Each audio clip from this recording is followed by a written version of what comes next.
ጤና ይስጥልን እንደምናምሽታችኋል ውድ ተመልካቾቻችን ከአባይ ቴሌቪዥን የሚተላለፍላችሁ የዕለተ ረቡዕ ሰኔ 24 ቀን 2018 አውደ ዜናችን ተጀምሯል።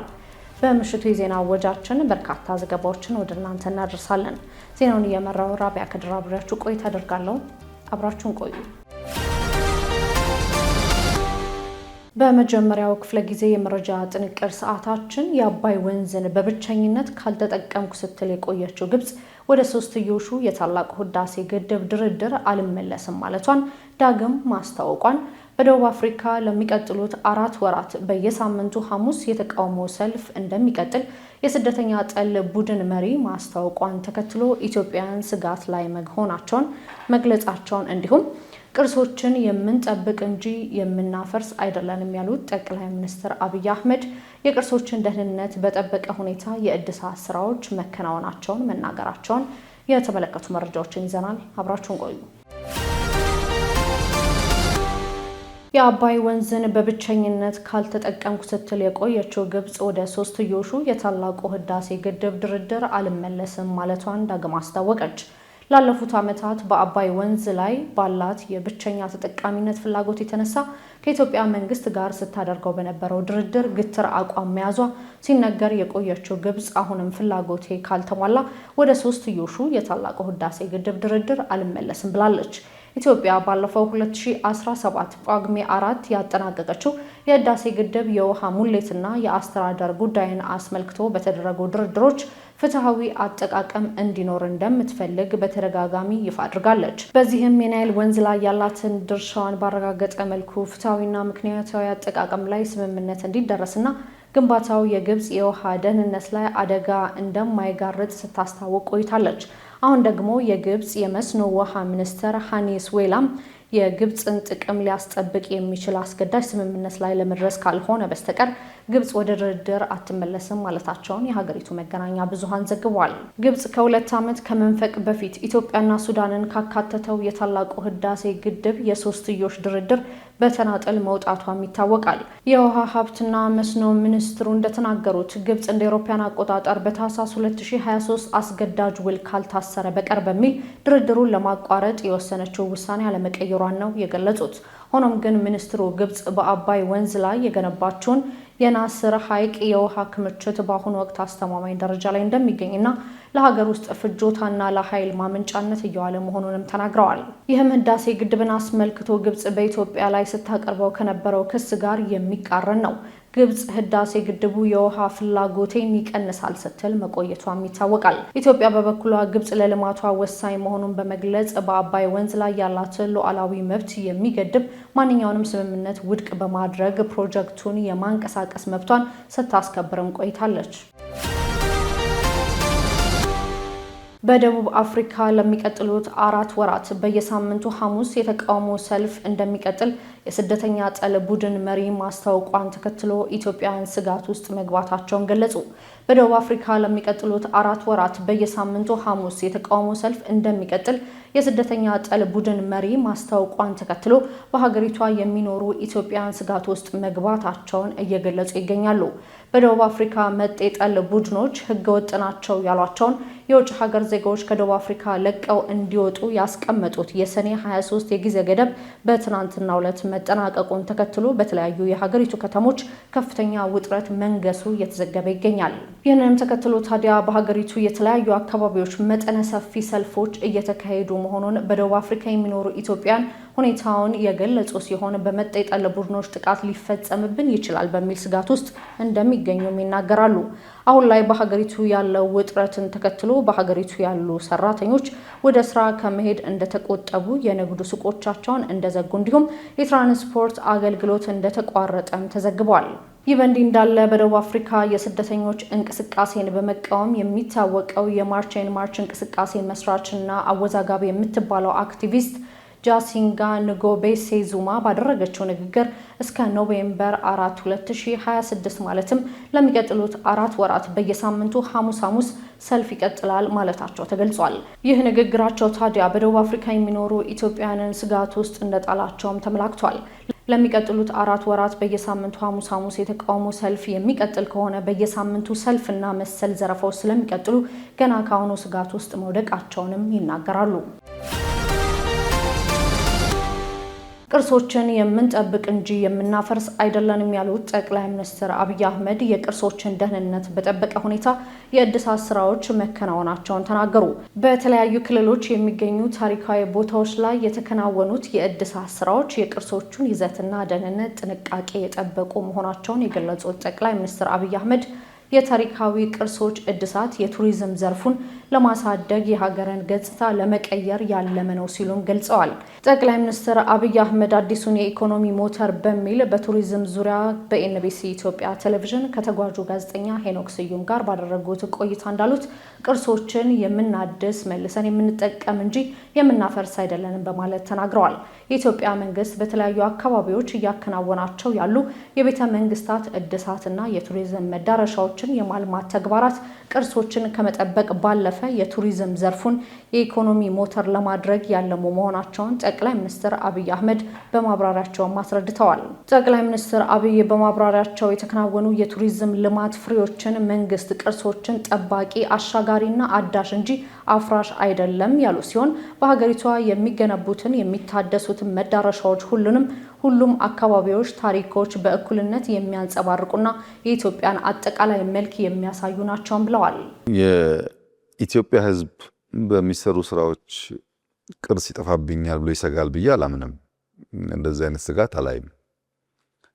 ግን የኢትዮጵያ የፖለቲካ ልምምዳችን ደካማ ከመሆኑ የተነሳ ስለ ሁሉም ነገር ተቃውሞ የሚያንጸባርቁ ሰዎች አሉ። ካልሰራህ ለምን አትሰራም? ስራህ እኮ ነው ይልሃል። ከሰራህ ደግሞ ቅርስ ታበላሻለህ፣ አትስራ ይልሃል። ለምሳሌ ኮሮና መጥቷልና ምርጫ ማድረግ አንችልም ስትል እንዴት ምርጫ አይደረግም? ምርጫ መደረግ አለበት በኮሮናም ቢሆን ይልሃል። ኮሮና ጠፍቷል፣ አሁን ሪሌቲቭሊ ደግሞ የተሻለ ጊዜ እናድርግ ደግሞ ስትል ምርጫ መደረግ የለበትም፣ አሁን የምርጫ ጊዜ አይደለም ይልሃል። ህገ መንግስት ካልተቀደደ ይልሃል። ግድ የለም መቀየር ከሆነ ፍላጎታችሁ እንወያይ፣ እንነጋገር፣ ህዝቡ ይወስንበት። መቀየር የሚገባው ፓርት ካለ መሻሻል የሚገባው ካለ እናሻሽል፣ መነካት የሌለበት ካለ እናቆይ፣ ግን በውይይት እናድርገው ደግሞ ስትል ውይይት አያስፈልግም ይልሃል። ያው እንደዚህ አይነት የፖለቲካ ልምምድ ኢትዮጵያ ውስጥ አለ። ግን ጎንደር ሄደህ ፋሲልን ትናንት የሚያውቁ ሰዎች ፋሲልን ዛሬ በሰራንበት መንገድ ቅርስ ጠፋ የሚል ስጋት 1% አታገኝም። ከኩራት ከደስታ ከማመስገን ውጪ ያ ስሜት የለም። ላሊበላ ብትሄድ ባሉ አንዳንድ ችግሮች ተራዝሞብናል፣ ጊዜ ወስዷል ስራው። ግን በውጭ ሙያተኞች ነው የላሊበላን ስራ የጀመርነው። ላሊበላ አባቶችን ብታናግር አሁን እየተሰራ ያለው ስራና ጥንቃቄ ላሊበላን የሚጎዳ የሚያፈርስ ነው ብሎ በፍጹም አያስቡም። አባጅፋር ጅሬን ብትሄድ የአባጅፋር ቤተ መንግስት ትናንት የነበረበትን መልክ የሚያውቁ የጅማ ሰዎች አሁን ያለውን ስራ ሲያዩ ቅርስ ጠፋብን ብለው እንደዛ አይሰማቸውም። በሀገሪቷ የሚገነቡትና የሚታደሱት መዳረሻዎች ሁሉንም ሃይማኖቶች፣ ሁሉንም አካባቢዎችና ታሪኮች በእኩልነት የሚያንጸባርቁና የኢትዮጵያን አጠቃላይ መልክ በአንድነት የሚያሳዩ መሆናቸውንም ገልጸዋል። ጠቅላይ ሚኒስትር አብይ አህመድ አክለውም ቀደም ሲል በመሰረተ ልማት እጥረትና በተለያዩ ምክንያቶች ለመግባት አስቸጋሪ የነበሩ ቦታዎችን በተደረገላቸው እድሳት ለጎብኚዎች ምቹ መደረጉን ገልጸው ቁጥራቸው ከ35 በላይ የሚሆኑ በተለያዩ ዘመናት ከኢትዮጵያ የተወሰዱና የተዘረፉ ቅርሶችን ማስመለስ መቻሉንም አስረድተዋል። ከ35 በላይ ከኢትዮጵያ በተለያየ ዘመን የተወሰዱ ቅርሶች አስመልሰናል። እንኳን ልናጠፋ የተሰረቁ የተዘረፉ የጠፉትም አስመልሰናል። ገናም ብዙ ንግግር ላይ ያሉ አሉ። ለምሳሌ የኃይለ ሥላሴ መቀመጫ የነበረ በጣም የሚያምር ዙፋን መቀመጫ ወንበር ሌላ ሀገር ነው ያለው፣ በቅርቡ ይመጣል። ስንነጋገር ቆይተናል። እናስመልሳለን። ቅርስ እኛ የምናስመልስ የምንጠብቅ ነን እንጂ የምናፈርስ አይደለንም። የሚኒልክ ቤተ መንግስት ተብሎ የሚታወቀውን የአራት ቤተ መንግስት ወይም ታች ያለው ብሔራዊ ቤተ መንግስት ከእድሳት በፊት ለሚያውቃቸው ሰው እውነቴን ነው የምነግርህ፣ እዚህ ዶሮ ማለቂያ ምናምን ከሚባለው ሰፋ የተለየ አይደለም። እኔ ያለሁበት ኦፊስ ያለሁበት ቤት እኮ በየጉራንጉሩ የቆርቆሮ ሽንት ቤት ያለበት መራመድ የማትችልበት ግቢ ነው የነበረው። በየጉራንጉሩ የተጣለ መሳሪያ፣ የተጣለ መኪና፣ ሽንት ቤት ምናምን የምታይበት፣ ጫካው የሚያስፈራ፣ መብራት የሌለበት፣ ወኮይ የሌለበት አስፈሪ ግቢ ነው የነበረው። አሁን በሚሊዮን የሚቆጠር ሰው ያየዋል። ያ ቤተ መንግስት ቅርስ ተበላሸ ብለህ በእውነትና በፋክት የምታወራ ከሆነ ብዙም አሳማኝ አይደለም። ብሔራዊ ቤተ መንግስት መኪኖቹ ሌላው ቀርቶ መኪኖቹ እኮ በስብሰው ሞተዋል። መኪኖቹን አድሰን እንዲነሱ ማድረግ በራሱ በጣም ሰፊ ስራ እኮ ነው። ቆርቆሮ ፓርኪንግ የነበረውን የሰራነው ፓርኪንግ አሁን እንዴት ታገናኘዋለህ? ቤተ መንግስቱ በራሱ ውስጡ ታች አንደርግራውንድ ጎርፍ ነበር፣ መራመድ አትችልም። እኔ ያየሁትን ነገር ነው ነገር ፈራሽ ነበር እና ቅርስ ይፈርስብኛል ብሎ ከመስጋት አይመስለኝም። ስራዎቻችን ፍሬዎቻችን የሚናገሩት እንደዛ አይደለም። የተወደዳችሁ ተመልካቾቻችን እየተከታተላችሁ ያላችሁት ከአባይ ቴሌቪዥን ወደ ዜና የመረጃ ሰዓታችን አሁንም ቀጥሏል።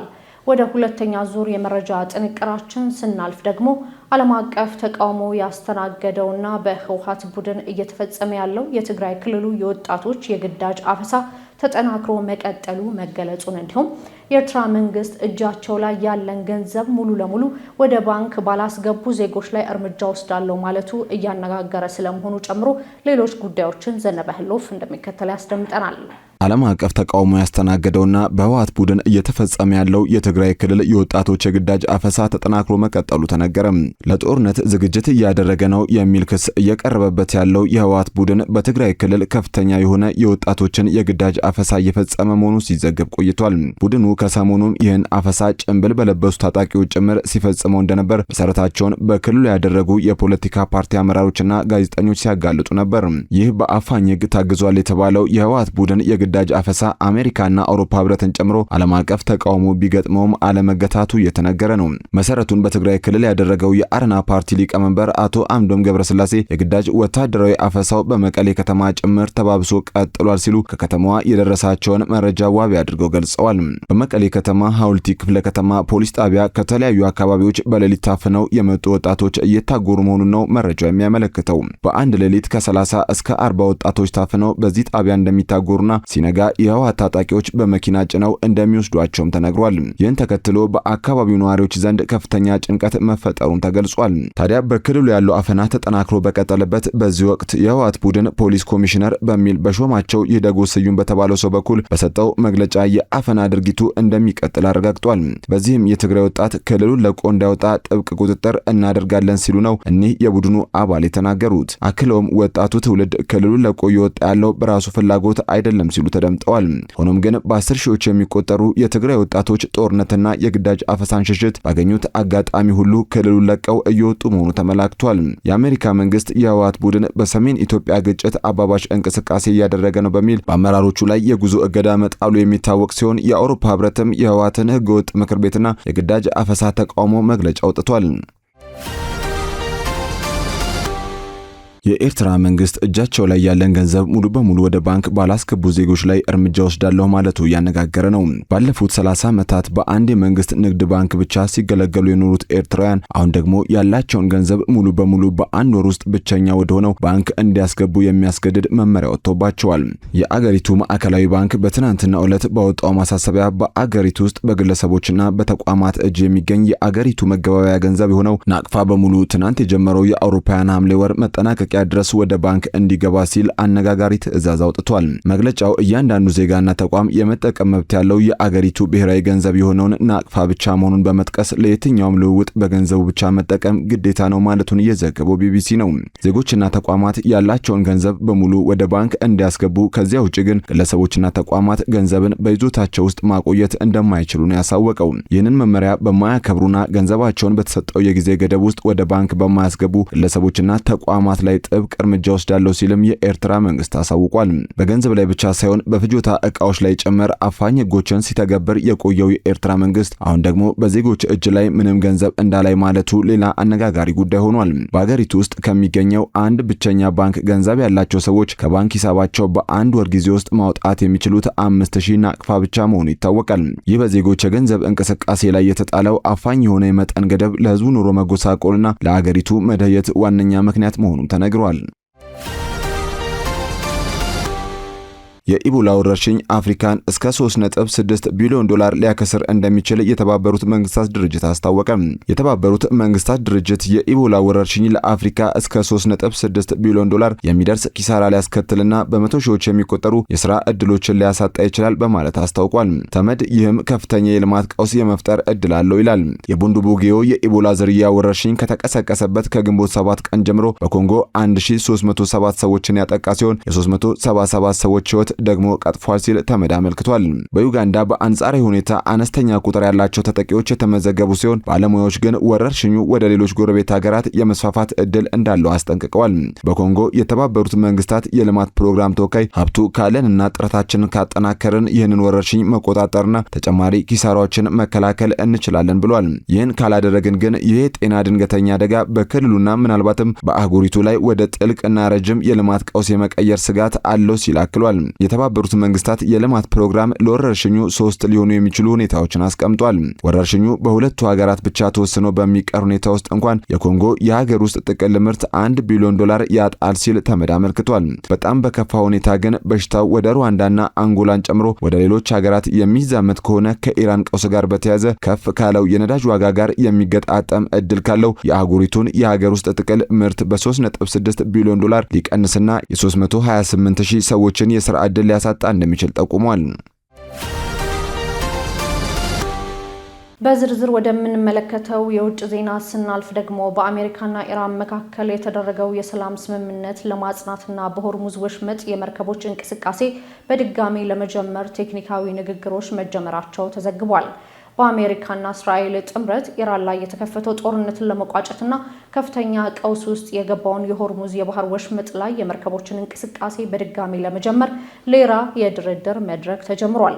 ሁለቱ ሀገራት በኳታር መዲና ዶሃ የሚያደርጉትን የቴክኒክ ንግግር በኢራን የባህር በሮች ቁጥጥርና በአሜሪካ የታገዱ ንብረቶች ላይ የሚያተኩሩ ሲሆኑ በቀጠናው ሰላምና በዓለም አቀፍ የነዳጅ ንግድ ላይ ለውጥ ሊያመጣ እንደሚችልም ይጠበቃል።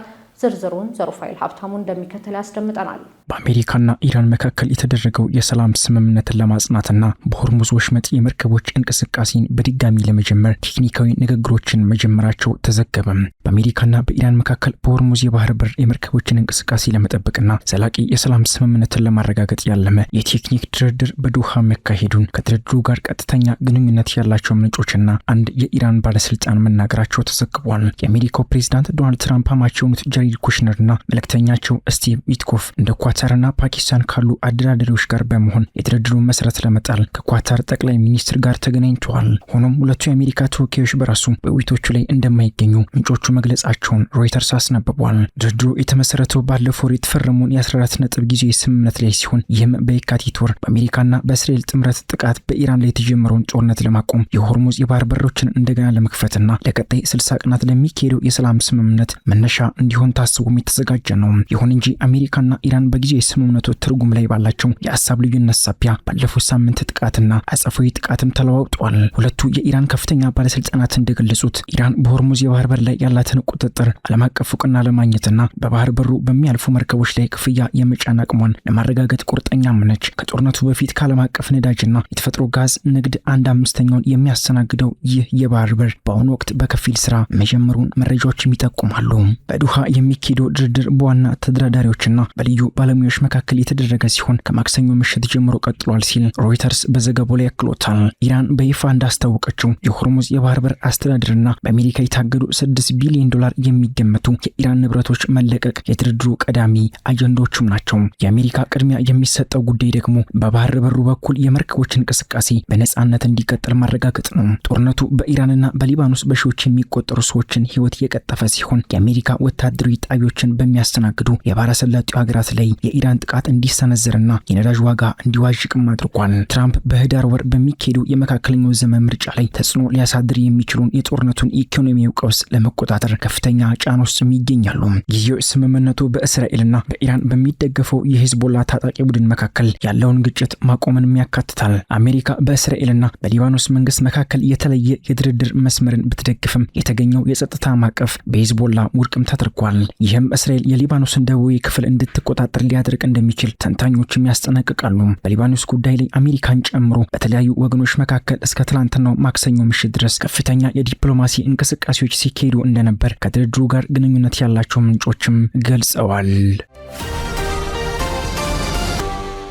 ስትከታተሉት የነበረው የዕለተ ረቡዕ ሰኔ 24 ቀን 2018 ከአባይ ቴሌቪዥን ወደ ዜና የመረጃ ሰዓታችን ይህንን ይመስል ነበር።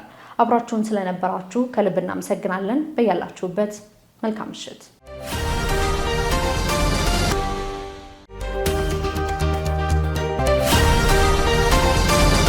ጤና ይስጥልኝ፣ እንደምን አምሽታችኋል ውድ ተመልካቾቻችን። ከአባይ ቴሌቪዥን የሚተላለፍላችሁ የሰኔ 24 2018 ዓመተ ምህረት የቢዝነስና ምጣኔ ሀብት ዘገባችን ወደ እናንተ የሚቀርብበት ሰዓት ላይ ደርሰናል።